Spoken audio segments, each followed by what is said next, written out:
નમસ્કાર દર્શક મિત્રો, હું હર્ષુ પરમાર સહયોગ દ્વારા પ્રસ્તુત ન્યૂઝ 20 ગુજરાતીમાં આપ સૌ દર્શક મિત્રોનું હાર્દિક સ્વાગત કરું છું। જોઈએ આજના મુખ્ય સમાચારો। કેન્દ્રીય મંત્રી મનસુખભાઈ માંડવિયાએ કેશોદ ખાતેથી 6.51 કરોડના 110 કાર્યોનું લોકાર્પણ અને ખાતમુહૂર્ત કર્યું। 88 કેશોદ વિધાનસભા મત વિસ્તારના નાગરિકોને વિકાસ કાર્યોની ભેટ। 68.35 લાખના 19 વિકાસ કાર્યોનું લોકાર્પણ અને 5.82 કરોડના ખર્ચે નિર્મિત થનાર 91 વિકાસ કામોનું ખાતમુહૂર્ત કરવામાં આવ્યું।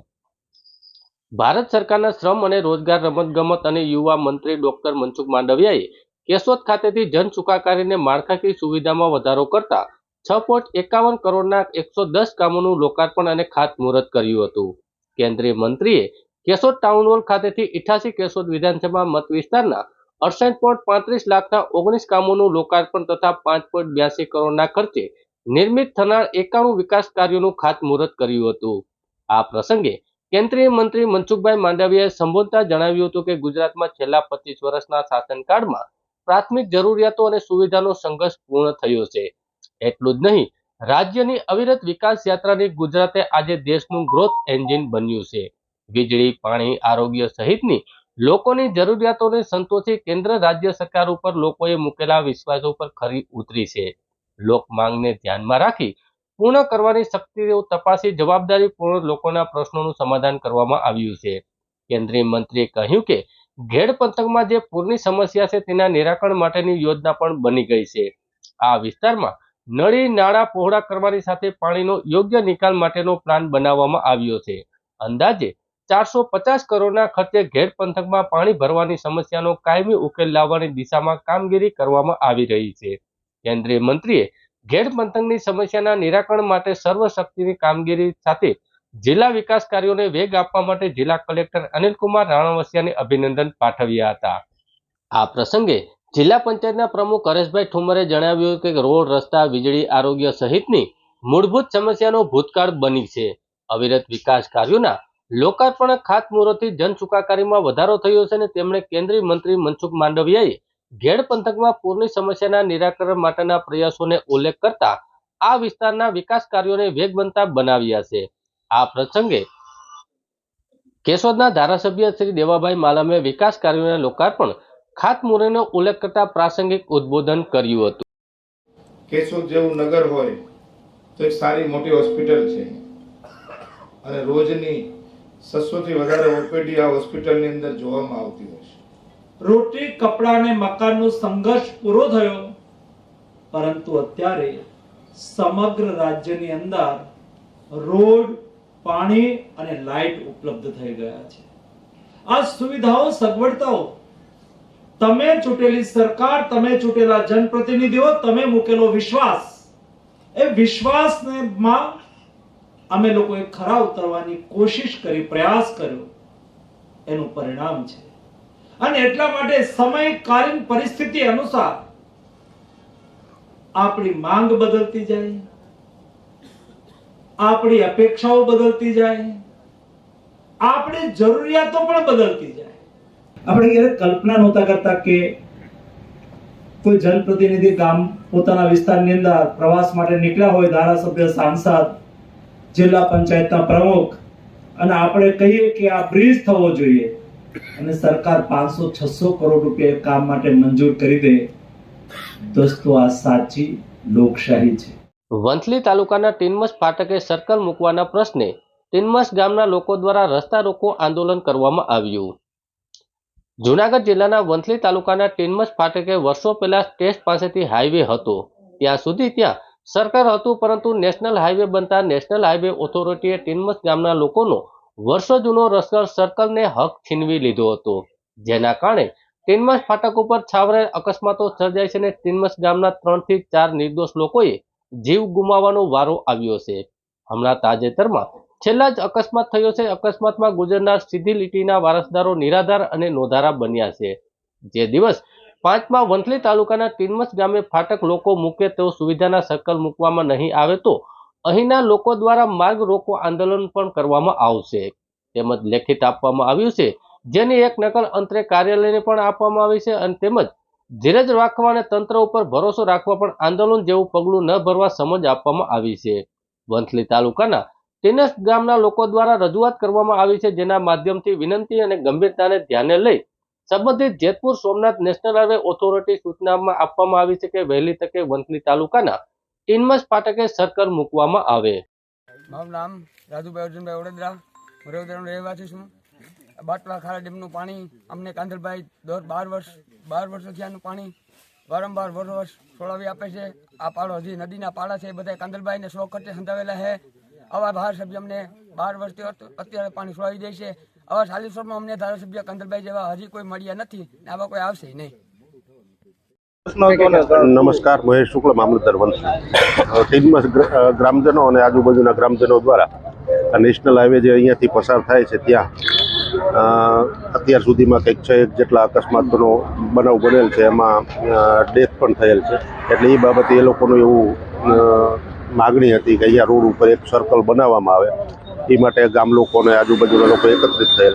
પોલીસ વિભાગ સાથે રાખીને પોલીસ તંત્રના સહયોગથી આજરોજ ગામજનોને સમજૂત કરવામાં આવેલ છે અને આપણે તમામ નિયમોનું પાલન કરીને અને નિયમોના પાલન કરીને આપણે આપણો જીવ બચાવીએ એ માટે સમજૂત કરી અને વહેલામાં વહેલી તકે જે ગામ લોકોની માગણી છે એ મુજબ અને ભવિષ્યમાં આવો કોઈ અકસ્માત ન બને એ માટેના તમામ પગલાઓ લેવા માટે ગ્રામજનોને ખાતરી આપે છે. પ્રવીણભાઈ છગનભાઈ ધમત. હાલ અમે આજરોજ નેશનલ હાઈવે જે ટીનમસ આખા અને સેંદડા તરફ જતો રસ્તો જે અવારનવાર આકસ્મિક અણઘનિત બનાવ બને છે, એના માટે અમે તંત્રને, કલેક્ટર સાહેબને, પ્રાંત સાહેબને, પોલીસ સ્ટાફને લેખિતમાં અવારનવાર રજૂઆત કરે છે. છતાં પણ આજ દિન સુધી એનો કોઈ નિકાલ ન આવતા અમે તેઓને 5 દિવસનું અલ્ટિમેટ આપેલું હતું. આજે અમે રસ્તા રોકો આંદોલન કરવા માટે આખા ટીનમસ અને સેંદડાના 3 ગામજનો અહીંયા નેશનલ હાઈવેમાં બધા સાથે મળી અને રોડ રોકવાનું આંદોલન કર્યું. એ બાબતે માનનીય મામલતદાર સાહેબ, પોલીસ સ્ટાફ આવી અને અમને સમજૂત કરેલ છે કે 1 મહિનાની અંદર આ રસ્તો અહીંયા ખુલ્લો કરવામાં આવશે અને કોઈ ઘટના નહીં બને એવી મામલતદાર સાહેબ અને પોલીસ સ્ટાફ દ્વારા ખાતરી આપવામાં આવેલી છે અને એક બેરિકેડ આગળ મૂકવામાં આવે જેથી રસ્તામાં કોઈ અનિશ્ચિત બનાવ ન બને. જેથી અમે પણ પોલીસ સ્ટાફને ખાતરી આપી કે અમે 1 મહિનાની અંદર આ નિયમોનું પાલન કરશું, રોંગ સાઈડ આવશું નહીં અને 1 મહિના અમને ખુલ્લો કરો એવી અમારી વિનંતી છે. અને જો આ હવે નહીં કરવામાં આવે, અમારે લેખિત રજૂઆત કરેલ છે પણ આજે 1 મહિનાનું એમને સમય આપેલ છે, જો હવે નહીં કરવામાં આવે તો અમે 3 ગામના માનનીય કલેક્ટર સાહેબની કચેરીએ જઈ અને ધરણા અને ઉપવાસ કરશું. જૂનાગઢ શહેરમાં આવેલા શિવમ પાર્ટી પ્લોટ ખાતે અભય ગ્રુપ દ્વારા મહારક્તદાન કેમ્પનું આયોજન કરવામાં આવ્યું. જૂનાગઢ શહેરમાં આવેલા ઝાંઝડા રોડ ઉપર આવેલા શિવમ પાર્ટી પ્લોટ ખાતે અભય ગ્રુપ દ્વારા થેલેમેસિયા બાળકો માટે મહારક્તદાન કેમ્પનું આયોજન કરવામાં આવ્યું હતું. આ કેમ્પમાં 10 વાગ્યાથી સાંજના 5 વાગ્યા સુધીનો કેમ્પ ચાલ્યો હતો અને અંદાજે 300 થી 50 રક્ત એકત્ર કરવામાં આવ્યું હતું. આ તમામ રક્તની બોટલ જૂનાગઢ શહેરમાં આવેલી સિવિલ હોસ્પિટલમાં દાખલ થેલેસેમિયાગ્રસ્ત બાળકો માટે સિવિલ હોસ્પિટલને આપવામાં આવ્યું હતું. વધુમાં અભય ગ્રુપ દ્વારા પ્રવેશ જયેશભાઈ બોગરા દ્વારા જણાવવામાં આવ્યું હતું કે આ કેમ્પમાં જીતેન્દ્રભાઈ યાદવ સહિત 3 ગ્રુપના કાર્યકરો ઉપસ્થિત રહ્યા હતા.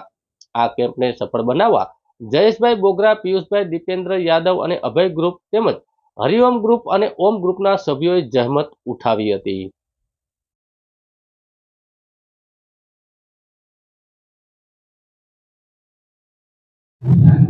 આજ રોજ શિવમ પાર્ટી પ્લોટ જુનાગઢ ખાતે Abhay group, Hariom group, Hariom charitable trust દ્વારા જુનાગઢ સિવિલ હોસ્પિટલ ખાતે સગર્ભા મહિલા થેલેસેમિયાગ્રસ્ત બાળકોને મહિનામાં 2 વખત લોહી ચડાવવાનું થતું હોય, લોહીની ખાસ જરૂર પડતી હોય, જે અનુસંધાને અમે લોકોએ આજે જુનાગઢ ખાતે ભવ્યથી ભવ્ય રક્તદાન કેમ્પનું આયોજન કરેલું હોય અને અંદાજે 400 થી 500 બોટલ લોહી અમે આજ લોકો એકઠા કરવાના છીએ.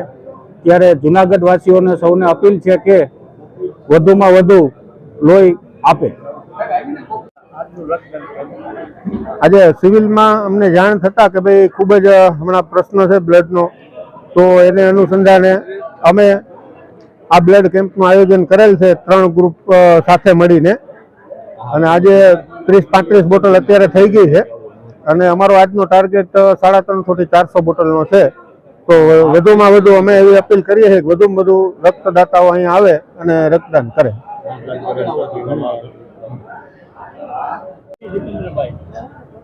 જુનાગઢ ખાતે આજે શિવમ પાર્ટી પ્લોટમાં એક મેગા રક્તદાન કેમ્પનું આયોજન કરવામાં આવેલ છે.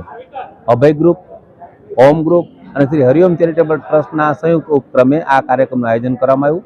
ખાસ કરીને શહેરની અંદર અને જિલ્લામાં થેલેસેમિયાગ્રસ્ત બાળકોને જે રક્તની આવશ્યકતા ઊભી થાય છે અને સમયસર લોહી મળી રહે એ માટે સિવિલ હોસ્પિટલ જુનાગઢ ખાતે રક્તનો પૂરો જથ્થો જળવાઈ રહે એ માટે મેગા બ્લડ ડોનેશન કેમ્પનું આયોજન કર્યું છે. આજે ત્રણેય સંસ્થાઓએ મળી અને સહિયારો પ્રયાસ કરવાથી મોટી સંખ્યામાં લોકો રક્તદાન માટે અહીંયા આવ્યા છે. અત્યારે આખરી તબક્કામાં રક્તદાન થઈ રહ્યું, લગભગ 30 લોકોનું અત્યારે ડોનેશન ચાલી રહ્યું છે અને મોટી સંખ્યામાં રક્તદાન જે છે એ આજે કરવામાં આવ્યું છે. ખાસ કરીને સિવિલમાં આ રક્તનો જથ્થો જળવાઈ રહે જેથી કરીને બહારગામથી આવતા બાળકો અને પરિવારને મુશ્કેલી ન પડે અને સમયસર બાળકોને લોહી મળી રહે એ માટેના પ્રયત્નના ભાગરૂપે આ કાર્યક્રમનું આયોજન કરવામાં આવ્યું છે. આજે જે પણ દાતાઓ રક્તદાન કરશે તેઓને ચકલી બચાવો અભિયાનના ભાગરૂપે એક ચકલીના માળાનું પણ વિતરણ કરવામાં આવશે એવું પણ આ સંસ્થા વ્યવસ્થા કરવામાં આવી છે.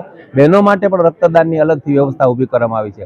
આ ઉપરાંત થેલેસેમિયાગ્રસ્ત બાળકોને ભવિષ્યમાં ક્યારેય રક્તની મુશ્કેલી ન પડે એના માટે એમના બ્લડ ગ્રુપ મુજબ અલગ અલગ વોટ્સએપ ગ્રુપ બનાવી અને એક એવી વ્યવસ્થા ઊભી કરી કે ક્યારેય પણ ઇમરજન્સીમાં કે કોઈ પણ સ્થિતિમાં એક પણ બાળક રક્તના અભાવે હોસ્પિટલમાં મુશ્કેલી ન અનુભવે એવું પણ એક આગોતરું આયોજન જે છે એ પણ આ ત્રણેય સંસ્થાઓ સાથે મળીને કર્યું છે અને લોકોનો ખૂબ સહકાર મળ્યો છે. સંસ્થાઓનો પણ સહકાર સારો છે. સીએમ પાર્ટી પ્લોટ તરફથી પણ સારો સહકાર મળ્યો છે. બધાનો આભાર અને ધન્યવાદ. કોણિયા કેતન, આજે રક્તદાન કેમ્પનું આયોજન કર્યું છે હરિઓમ ગ્રુપ, અભય ગ્રુપ અને હરિઓમ ચેરિટેબલ ટ્રસ્ટ દ્વારા થેલેસેમિયાગ્રસ્ત બાળકો માટેનું. અને આ ઉપરાંત ચકલીના માળાનું પણ વિતરણ કરવાનું હોય અને આજ બહોળી સંખ્યામાં રક્તદાન માટે લોકો આવી રહ્યા છે. જૂનાગઢ જિલ્લાના કેશોદ પોલીસ સ્ટેશનના પ્રોહિબિશનના 2 ગુનામાં કામે નાસ્તા ફરતા આરોપીને પકડી પાડતી જૂનાગઢ પેરેલ સ્પોર્ટ્સ સ્ક્વોડ.